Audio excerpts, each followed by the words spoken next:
My name is Alex. Question is open to both, but somewhat more focused to Mr. Murray. In your book, you refer a lot to the dichotomy of identities between Eastern Europe and Western Europe. My family is from Eastern Europe, from Romania, where we have a very deep relationship to perhaps not being particularly observant in religion, but being Eastern Orthodox. Many of our saints fall into very much this idea of protecting Europe from the Ottoman attack, for which we, for hundreds of years, were both subject to, 500 years, and fought against. And it's this new type of narrative that we do speak about. I'd like to get some more impressions on not only how you see that as a potential solution. You speak specifically about Slovakia and Poland, I reckon. Poland is doing a little bit different thing right now at the moment with their history. But if you see a solution in this sort of not necessarily virulent nationalism that we experience in the 90s in places like Yugoslavia, but rather, do you see as a corrective model in Western European identities by saying, as you say, sort of revisit the paths that you've developed from potentially in a church? That's a very interesting question. Basically, for this book, I mean, as well as traveling for some years to a lot of the countries that people have been fleeing from, both as asylum seekers and as economic migrants, I'd also spent recent years traveling across the continent from north to south, east to west, meeting a lot of migrants, for instance, who just come off the boats, the Greek and Italian islands, speaking to a lot of refugees, migrants, and so on, and following the conversations all the way up to the chancelleries of Europe. And yes, you're right. I mean, I came to the decision that the recognition fairly early on that there was a totally different view in the former Eastern European countries and the Western European countries. And look, I mean, this could all get very messy. I have no doubt about that. And I'm aware of what in some of these countries not very distant history has been. And we're always walking on precipices of some kind. My view is that the reason why they have a totally different view towards mass migration and other related issues is because not only they had a history for hundreds of years fighting with the Ottoman Empire, pushing them back from the gates of Vienna and much more, but because of what I think of as the 20th century issue. I mean, we in Britain, like you in America, we never had the Nazis in our country.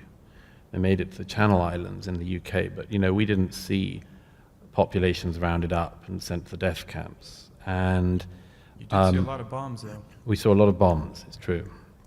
And these things do remain in the memory for a long time, and rightly so. And my view is that Eastern Europe learnt one of the worst things imaginable, which is that you can have your entire country and your culture destroyed from one direction, and just as you think you might get above the surface and breathe, it gets totally destroyed from another direction. I mean, to have lived under fascism and communism in the space of a few decades, and to have only come out of it quite recently, is bound to have an effect on you that is different from your view of the world if you were born and brought up in New Jersey. It's going to affect it, and I suppose the thing it comes down to for me is this: is that.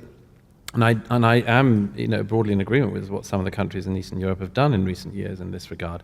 I think they know what I think was being a very important lesson, which is to be careful with your present and to be careful with your future, and not to carry out experiments on your country that you don't know how they'll turn out.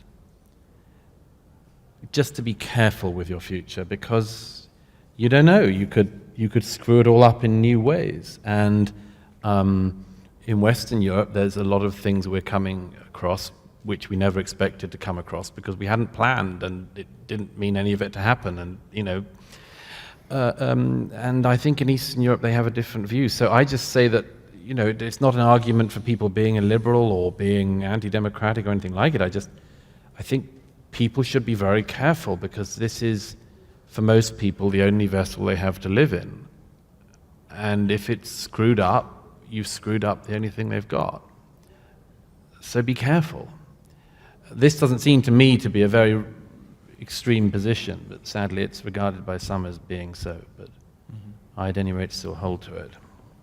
Yeah, and for clarity, because I've heard you talk about this before, you're not anti-immigration. No. You are... I'm totally unbounded and unrestricted and uncontrolled. People walking in, just flowing in on boats without anyone knowing who they are, by, as happened in 2015, the millions. And I've seen the strain it puts on societies. I've seen the strain it puts on the liberals. And it's going to be very difficult. And I'm curious, thank you for your question, by the way. Yeah, thank you very I'm much. gonna- And also, I'm deeply honored to have gotten a ticket to be here tonight. And Well, likewise, thank you. thank you. I'm a little bit of a I don't even know what the right word is. From a pragmatic standpoint, I understand there are nations and borders, and there are good practical reasons to make sure that we're not just, having wide open borders that anybody can cross and we don't know what's going on and where all this. On the other hand, in the purely impractical utopian sense, I have no actual objection to a one world government, a one planet community where we are about human beings. I don't think we're anywhere near that as far as, but I don't see a problem, and maybe this comes from I don't have some cherished culture that I'm trying to protect any more than I'm trying to protect humanity. And I don't know if there's any practical way to get there. But I could certainly envision, and I don't mean just to go down like the Star Trek route, but a system where you don't have the border. Yeah, but I mean, I spend a fair amount of time in this country, and one of the things I have observed is that not absolutely everybody is happy with your current president. Imagine if you were trying to elect a world leader in a borderless world, and who you might get. Well, you would actually get President Xi for life. yes, and I would actually, so I am a fan of other voting principles, a ranked voting system, and I'm a fan of other modes of... So you're in favor of a rigged voting system? Ranked. Oh, ranked. Where you rank your potential candidates. Thank God for that. So that you... It was you an might important get thing your to second. clarify. Yeah. But also, I like the idea of a council with checks and balances. I like the way our constitutional system works with checks and balances, but I don't think you need a president. And actually, in many places, the leader isn't the leader.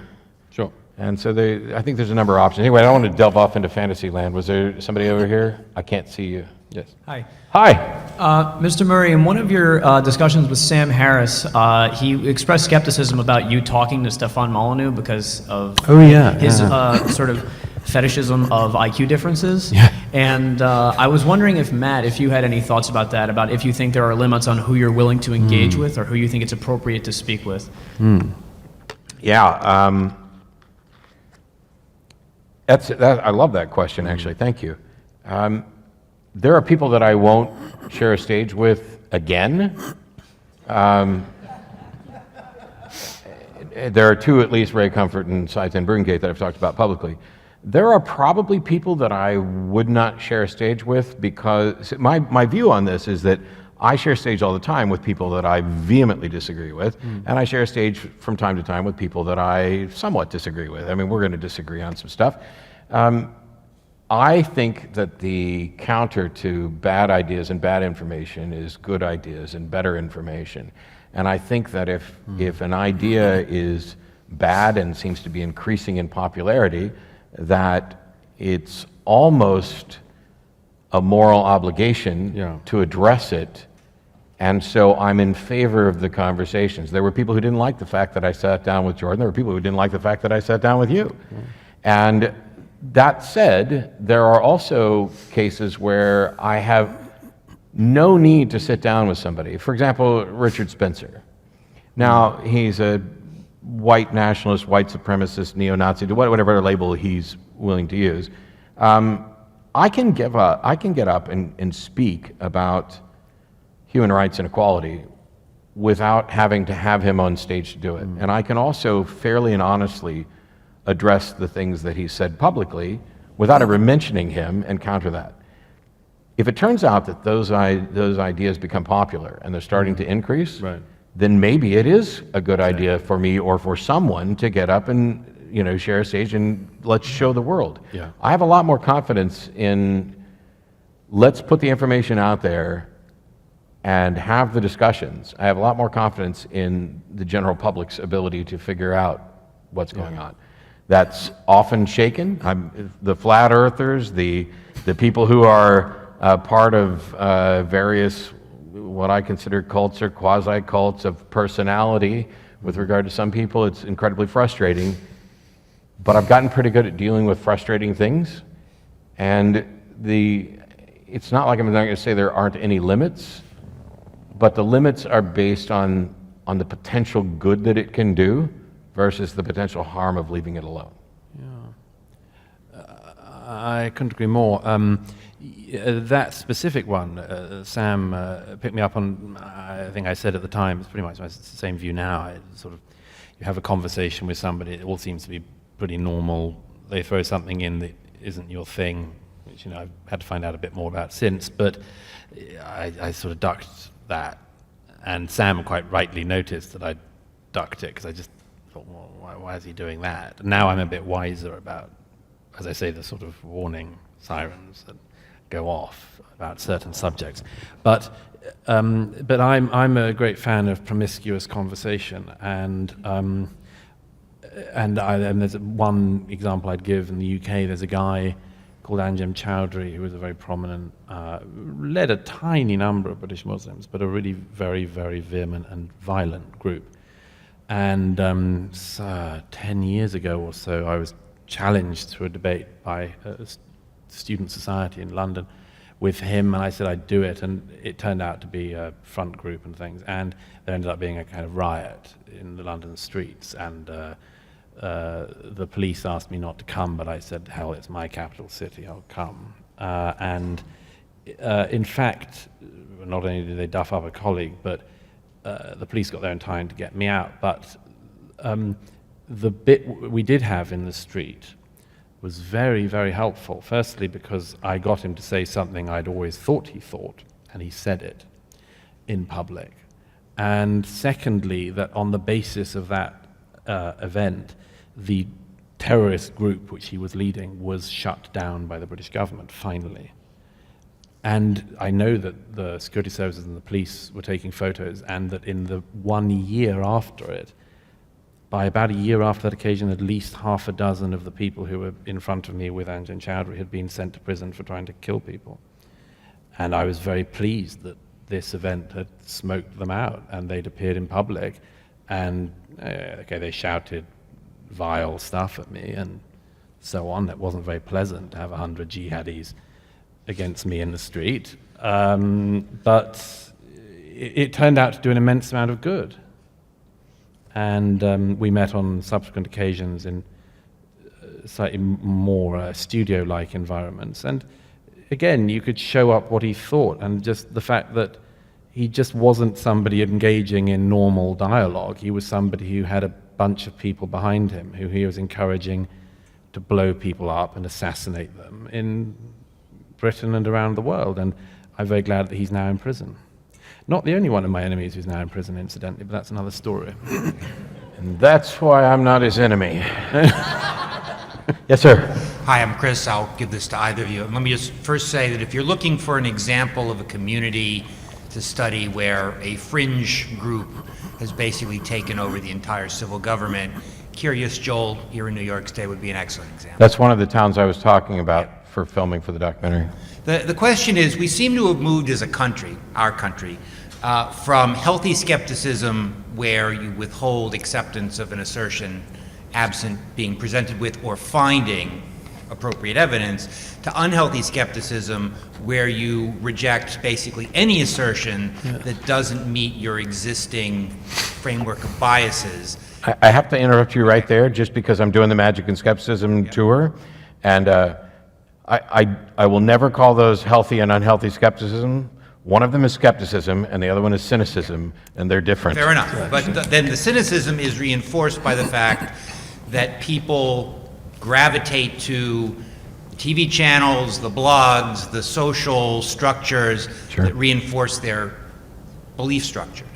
How do you challenge that? How do we, as a country, get back to a situation where reasonable, healthy skepticism is an appropriate way to make decisions? Let me give you one example, if I may, which has been much on my mind recently. Russia. Okay. I've written a lot on foreign policy and international affairs, but Russia happens not to be a specialism of mine, but I'm interested in it. I have quite a lot of friends involved. And something remarkable has happened in recent years. There was a time in the last decade when it was really very hard to alert people to Vladimir Putin's nefarious activities. People didn't really care that much. They poisoned somebody on the sushi shop opposite where I was living at the time, but it was like, oh, well, that's the Russians. And so it was sort of hard to wake people up about that subject, about kleptocracy in Russia. And then we got to this weird stage where absolutely everything that happened that some people didn't like was blamed on Russia. Now it's really hard to persuade people that Russia is doing anything. They either say that it is controlling the entire world, every single plebiscite, every vote is organized by the Russians and so on, or they just believe that the FSB and its sister organizations are just sort of sitting around throwing paper darts at a wall somewhere in Moscow. And it's very, very hard to find people in between these two places who are willing to pay any attention to specific things that the Russians are doing and have been doing. So that when, for instance, sorry to be local about this, but when in this charming cathedral city of Salisbury, a former Russian spy and his daughter are attempted assassination with a really specific nerve agent, people are like, well, it could have been the British government. Oh yeah, the British government's very keen to poison people in cathedral cities with nerve agents. Yeah, they're always doing that. But if they wanted to blame it on the Russians, that'd be the perfect way to do it. Yeah, exactly. It's the sort of, it looks like a false flag, And I didn't, as I say, and I'm not a Russia expert, so I don't have time to look at every single issue of it. I'm just aware that we're losing the reasonable place in which a reasonable discussion would be had, and that's just on one issue. I think the best thing about this is that whatever the solution is, it's already started in part because we're now more aware and talking about this. Question comes up almost everywhere we go, or at least me. I'm assuming everybody's concerned about this, or at least a good chunk of people are. And as that concern increases, you'll get people who start to recognize, hey, yeah, the algorithms on Facebook are feeding me all the shit that I want. Right. And all the stuff that I clicked on that I liked, and this isn't necessarily true. Or I've been only watching Fox News, or only watching MSNBC, or only watching CNN. I watch all of them, one of them to laugh at, and be terrified by, because, I like horror movies. I think the fact that we're becoming aware of this is, for me, a positive sign. There is no easy solution. There are probably people who are going to go to their grave. I said before that people would ask, how long is it going to be before, religion goes away? And I was like, as sad as it is, I think a generation or two might have to die off because there are some people who just aren't going to change their mind. I think that some of that's going to be true for misinformation about politics and political regimes, misinformation about cultural phenomenon and people's preferences, how they override facts. But the fact that we're talking about it is step one. I'm not going to be able to give you a solution at all. I took a test. This is so sad. I took a test on Facebook that was kind of like, how insulated are you? And I figured, okay, this will tell me how much of a bubble I'm in on Facebook, which was silly of me because it was just another Facebook click thing. And it had questions about movies and politics and all kinds of things. It was wide-ranging, and I'm not an expert at that sort of polling at all, but I'm also not clueless. I'm pretty sure it wouldn't have mattered what I would have clicked. It told me that I was in the least bubbly area of anybody, the percentile that they tested. And that's when I stopped clicking on any sort of poll, stuff like that. The other thing is, I joked one time, the solution is to delete Facebook.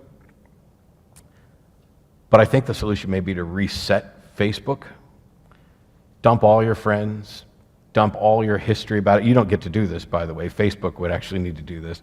And it's not just Facebook, it happens everywhere.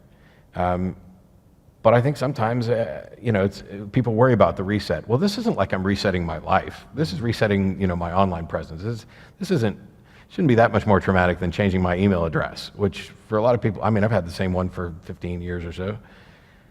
But talking about it as a start and people caring about it enough to see that there is a problem that we should work towards a solution for. That's step 2. Apart from that, I can't tell you, which was the short answer I should have given at the start of this. Oh, hello, good night. Hi. I'm a fan from Brazil. It's a great pleasure to see you both in person. Thank you. My question is in regard to Jordan Peterson, especially because he's being so prominent in the media on YouTube. His book is one of the best sellers worldwide. He's giving a lot of talks. And although I admire Mr. Peterson's views in many issues, when it comes to religion, it's quite disturbing for me, for being an atheist and everything. And I would like to hear both of you opinion on the question, since Jordan Peterson is so influential, because he believes in God and he has these religious beliefs, is this a threat to the skeptical movement way of thinking? Is it a threat to the skeptical movement? No, I think, well, all right, this is going to be glib and rude, but at least it's honest. I don't think it's skeptics that are actually agreeing with Jordan, or at least not people who are applying skepticism. The thing is, skepticism is essentially, as the last gentleman said, withholding your assent to an idea. It is, I am not convinced and will not be convinced until there's sufficient evidence to warrant that. That's it. It's not saying this is nonsense. I don't run around, in many cases, there's a line that Richard used that's from somebody else, and I'm going to butcher it, but it was something about your idea isn't even wrong. That it's so muddled and confused that it isn't even wrong. Essentially, it's incoherent and unfalsifiable. I don't know how big of a threat this is. What I've been trying to do, I did the event, and I know Douglas is going to do some events. Sam's done. I think Sam's got like 3 or 4 events with him. And hopefully over the course of those, we can get to some clarity about. Sometimes I'm not convinced I even remotely understand what he's advocating for, because I'll be honest, I don't care about metaphorical truths at all. I care about reality. Now, as I mentioned before, I'm fine with the idea that you can inspire people through this stuff. But I can't tell you how much of a danger it is to anything, because there are fans who've written me who say, oh, I'm a big fan of yours and I'm a big fan of Jordan Peterson's. I couldn't wait for you guys to sit down and talk. And I wasn't familiar with Jordan, so I kept saying, what is it about him or his ideas that you are a fan of? And most of them didn't answer. There were a couple that answered with something that I still didn't grasp, and one of them was pretty much, I just like the way he talks about stuff, and he's really good on psychology. And I'm not here to psychoanalyze him or get in his head, but based on what he said, I don't know how much danger there is. It may be that this is a softening of religion. It may be a completely different type of reform. I just wish that I have a difficult time looking at someone who's an apologist about something that's unclear. Because if a word can mean anything to anybody, then it means nothing.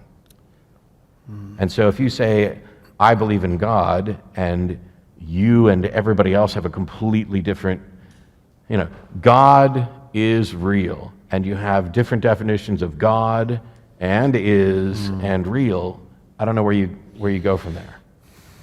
Yeah, I agree with some of that. Look, Then you're partially right. And I'm partially right. I think that he's done several things, and is doing several things which are very important. I don't know if one's allowed to still quote Woody Allen, but let me just try. Some years ago, Woody Allen gave an interview in which he was asked about whether he minded not having gone to university, and he said he had, because although he'd spent his life reading, and amazingly wide reader and a wide knowledge, he said he felt that it was like a bridge. He had that bit and he had that bit, but what he hadn't ever got was that. And I knew exactly what he meant. Like, I don't have the arc that you can get if you've studied the whole of, I don't know, whether it's literature or law or whatever. You know how you get to there because you came from it, and you know the whole route over the bridge. My view is that a lot of young people, which is who Jordan's mainly speaking to, I think, are people who just, they don't know, like, what is this tradition or this civilization or this culture or this art or this philosophy or any of it. They've been, maybe it's worse if they've been to university these days, but everything's been deconstructed. They're told there is no core idea, no core curriculum, all this sort of thing. Everything's going to be taken in its own context. And the world is befuddling to them because it's been presented as more befuddling even than it is. And he's trying to give these people, and I think pretty successfully is, an idea of what that whole bridge might be.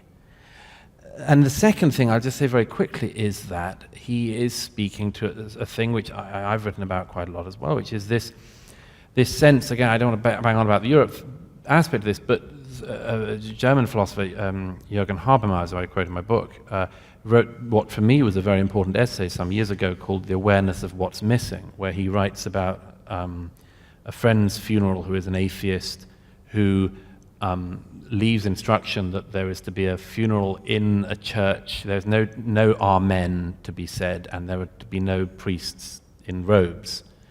And Habermas, in basically his most coherent work, in my view, sums this up as the fact that he says his friend has recognized the loss of faith and has also recognized that we have not yet come up with anything that remotely goes into its place. Now, lots of atheists say we don't want to fill that place. We don't want to come up with new religions or replacements for religion and so on, fine. But that there is a vacuum there, I think, has to be recognized. And my own view is that there is a deep, deep longing that people will have with or without religious answers. And that to pretend that that is not there is a very big mistake, whether you're a believer or a non-believer. And he appears to be speaking to those deeps. And I, at any rate, think that that is a great service. I have disagreements with some of the ways in which he answers that. But this, a final thought, I mean, this is, all the time, there's an interpretation of what's happened with atheism over the last couple of decades, which is that, broadly speaking, in the 2000s, people were so worried about, among other things, post 9/11 and so on and so forth, that it had a great run at running straight at the thing. Did a terrific job, Hitch and others, amazing thing, but that we are in something that is following that success at the moment, by which I mean that running at the target worked to some considerable degree. But there are a set of questions now which we have to be engaged in, which are slightly further down the road. And I think he's involved in that territory as much as or more than anyone. And I'd see no other plausible people at the moment. I think I agree with you that he's filling a gap that some people experience. I just don't agree that there's necessarily a gap, because I'm happy with taking the good wherever I find it, including within religious doctrines, and getting rid of the bad. And so the concerns that people have about the vacuum portion, everyone that I've been presented with, I have, at least for me, and it may not apply for everybody else, I don't see a vacuum there. Right. I have a perfectly acceptable moral foundation absent religion. I think that, and as a matter of fact, not only do I think that the vacuum is something that religions have created, but amplified. They've done a disservice to people in how they deal with death by not acknowledging that it's an inevitable part of life. That if you realize or are convinced that this is the only life you know you're going to get, you might treat people differently the first time around rather than thinking you could make up for it. Sure. It was said once that religions poison you and then offer you the cure. And I think that it's more accurate to say, and I've said this before, that religions convince you that you're poisoned and then offer you the homeopathic remedy. And it turns out that there was no poison, that you weren't a bad fallen creature, that you that your fears about death or loneliness or whatever, these are just the facts of the universe. The universe doesn't care about us, so we have to care about us. And that's where secular humanism comes in. So I agree that atheism doesn't offer anything to fill those gaps, but secular humanism does. But I also agree that there are plenty of people who aren't going to accept that, and he may be filling a gap. And on that front, I'm a little worried, not that the gap is being filled by something that is terrible or particularly dangerous, but I see some things that are cult-like, and there are people who almost view him as a messianic figure. They don't know what to do with their life, but he can tell them. Sure, but look, that can happen to a range of people. Sure. I mean, I remember at the end of his life, Hitch was concerned about the fact that some people, I mean, I remember there were people like who asked Christopher to officiate at their weddings. Yeah. I mean, that is a nightmare. You know, and I mean, obviously, yeah, it started to worry him. It would worry anyone. I'm not having a bloody wedding. I did two weddings. I'll never do another. No, I mean, it's so I mean, I wouldn't blame Jordan for that. It can come towards anyone who is presenting a comprehensive, deeply thought through, even if they're slightly wrong, you think at times, but a coherent explanation of what we're doing. And I mean, I've sensed this for years, that young people in particular is like, what are we doing? Well, I'm not blaming him for it. Sure. I'm just talking about the effect that I see. You've got time for another? Yes. Hi, Douglas. Hi. I know you talked about your rejection of labels. I do think you have some conservative views, even by U.S. standards. Sure. As someone who's center-left, though, I find myself largely agreeing with many of them, and even the few I don't. It makes me pause for a moment. Voices like yours, I think, are surprisingly rare, particularly on the right in media today. And I think part of it is just intellectuals and more articulate folks do not want to risk having to break through the nuance of why they're not xenophobic or racist or hold bad views, and they'd rather not volunteer that information, leaving more extreme voices to fill that gap. So you talked about bridging divides and getting out of the bubble. How do you achieve that if maybe one side has a steeper price to pay for expressing their views than another? Good question.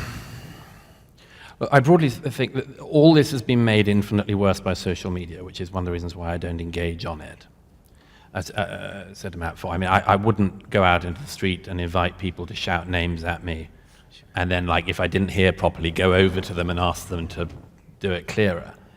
And in the same way, I don't seek out the sort of mad burlesque of the debate, or what passes for debate on social media. But it's clearly exacerbated because people on, I think, all political sides are increasingly behaving like trolls. So, I mean, you see it all the time. I mean, take abortion. I've got pretty typical European views about abortion. Okay, but when you hear people talking about abortion as if, there was one like "shout your abortion" a little while ago. Like, at least concede this is a really important moral question, which we have to think about seriously. And you might come to one decision, either or the other. We might be pro-choice like me, but don't just try to piss off people who are pro-life. I think pro-life, by the way, I don't like the saying. It's like the other side is pro-death. But anyhow, but you see this all over the place at the moment on almost every issue. It's like the people Lena Dunham says this, so I'm going to say this. Donald Trump said this, so I'm going to run this way. And it's just clearing out all the mainstream. I gave the example of Russia, but I mean, you could do it on almost anything.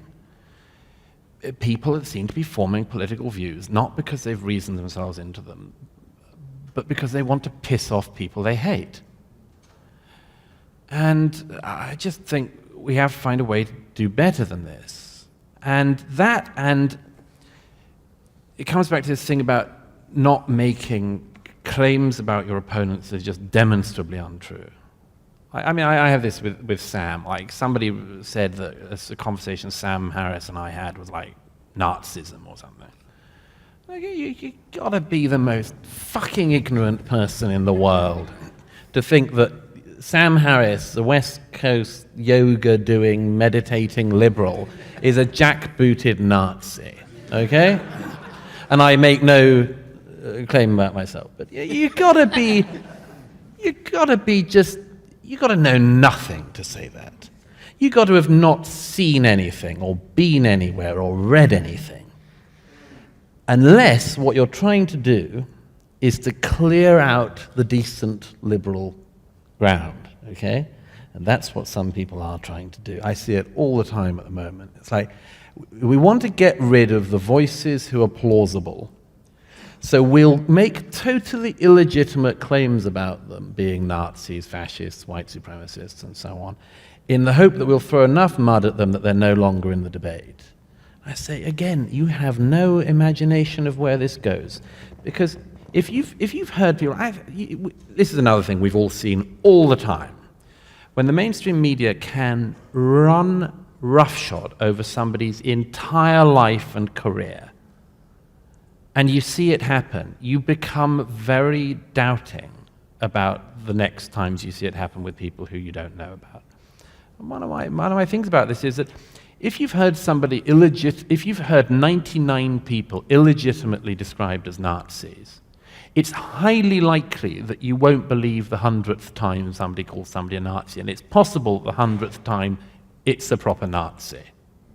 I saw this once in London, so I won't go on. I saw this once in London at a debate where a really stupid person I knew was sitting beside me in a debate, and somebody stood up and asked a question. And another friend of mine, who was a Labour MP at the time, said, "It's the Nazi lady." Okay. It was somebody who I won't name, but a friend of David Irving's, this person he pointed to. I read a piece by this really stupid person in the Telegraph 2 days later saying, "It's appalling. Everyone's calling each other Nazis these days when they disagree." No, she is a Nazi. She actually is a Nazi. But it was like she'd heard it so many times that she didn't believe it when somebody said, "Oh no, that's a well-known Nazi." And that's sort of where we are. And it worries the hell out of me. I mean, the continent I'm from, we've got some Nazis around, okay? They're like, a Golden Dawn in Greece is about as thuggish a fascist street movement as you can get in 21st century Europe. If you claim that there's basically no difference between Golden Dawn and Sam Harris, I think the only thing I'll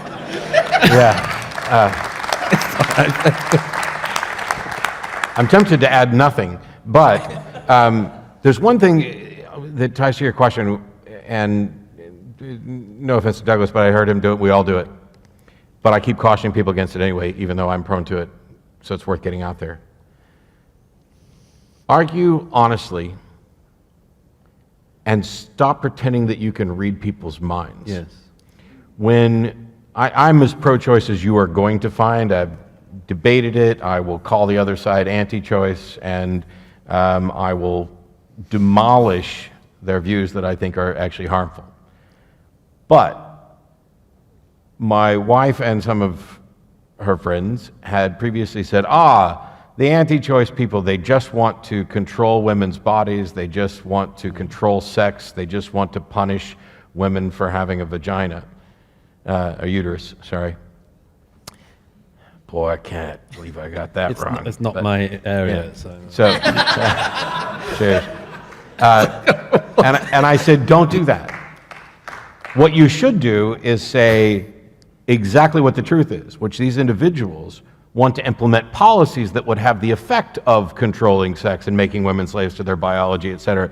That doesn't have to be their motivation. Their motivation could be, we want to make sure that every living thing lives forever. And if you misrepresent what their actual motivation is, they get to dismiss you immediately. In the same way that when Jordan Peterson or somebody tells me that I don't actually not believe a God exists, I get to dismiss them because I know me enough to know that they're wrong about that. And so if you stop pretending you can read people's minds and stop pretending you know what their motivations are and instead talk about what they're actually doing and the consequences of those actions, I think you will get a lot farther. There's a lady there. Thank you. Yes. Hi, Sarah.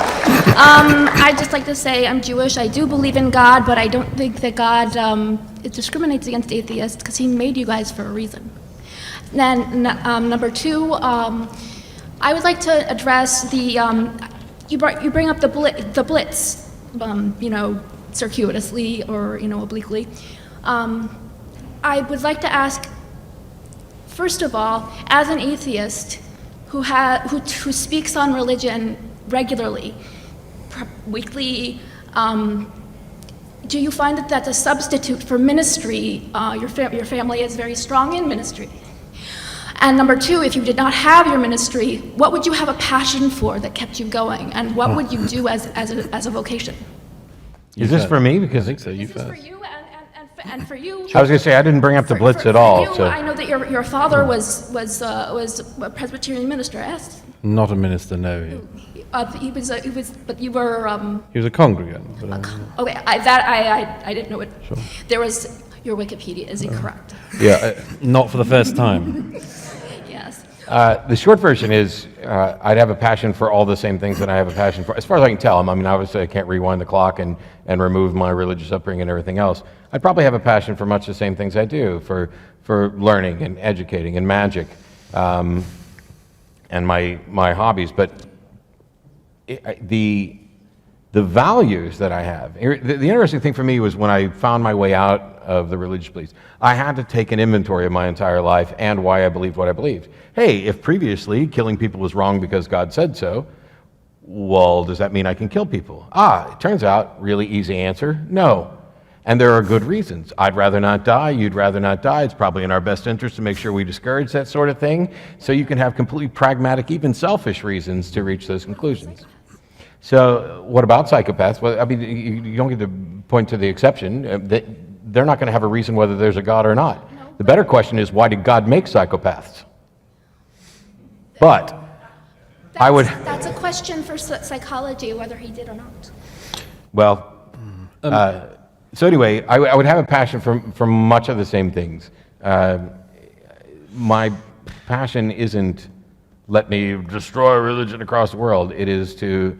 And because I'm not saying there is no God and religions are wrong, I'm saying I'm not convinced there is a God, and every time throughout history somebody's tried to argue for one, it's been logically fallacious and without evidential support. Personal faith without judgment is not support? I'm sorry? Personal faith without judgment of others is not support? Personal faith without judgment of... The person who just asked the question about religion dying out, it reminds me an awful lot of Oprah's idea about, a bunch of old white people have to die out before the racism is gone. It's a bit of a eugenic solution. It's not eugenics. I'm just saying that we're going to have to wait. I'm saying it's going to take time, that there are some people who... But what if it never dies because people like me teach our children?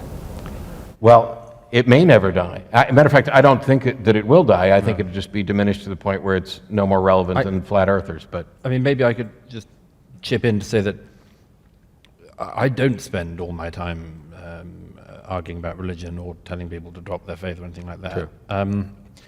But, I mean, you asked what else one would do, and I, at any rate, feel rather resentful about this. Not towards you, but I feel rather resentful about the amount of time I have to spend on this. Having been brought up in the Christian tradition, and I mean, I don't hate it, I don't loathe it, far from it. But I resent the fact that, having, broadly speaking, managed to see the church's role in society reduced to the position which I think it should be in, I feel resentful that now in the 21st century I have to spend so much time reading hadith and so on. And I think of all the things I would do, and it answers your question. What I would be doing is doing what I did from the beginning, before this all diverted me, which is to be concentrating on my first love, which was literature and art, and writing about that. And the only reason I don't get so much time to do that is because I don't think that the conditions for that to continue to be done are satisfactorily safe at the moment. So you believe But the moment, that Hashem and Allah are the same thing? I believe in what? Do you believe that Hashem and Allah are the same God? Because you just talked about hadith and not about, say, Talmud. Well, no, because, I mean, I can assure you, madam, that if people were chopping off people's heads in my country and citing the Talmud, I'd be reading a lot more of the Talmud and of Jewish law, and I'd be engaging myself far more in that. It's just that, you know, in the last year, it's been multiple times that people have, for instance, walked across London Bridge slashing at women's throats, shouting, "This is for Allah." So I find myself unable to spend as much time on poetry as I'd like. But, you know, it's a frustration I have, which I hope to get over someday. So when you start being able to read essays from me on literature rather more, you'll know the world's safe. Not all believers, hashtag. Do we have time for one more? And then... Actually, that has to be the last question, they're telling me. So thank you, and thank everybody else. Thank you guys so much for coming out tonight. Thank you. That was a great pleasure. Thank you, man. Thank you very much. That was a great pleasure. Round of applause for Douglas and Pangburn Philosophy for putting this on. We'll see you out there somewhere. Yeah, absolutely. Thank you.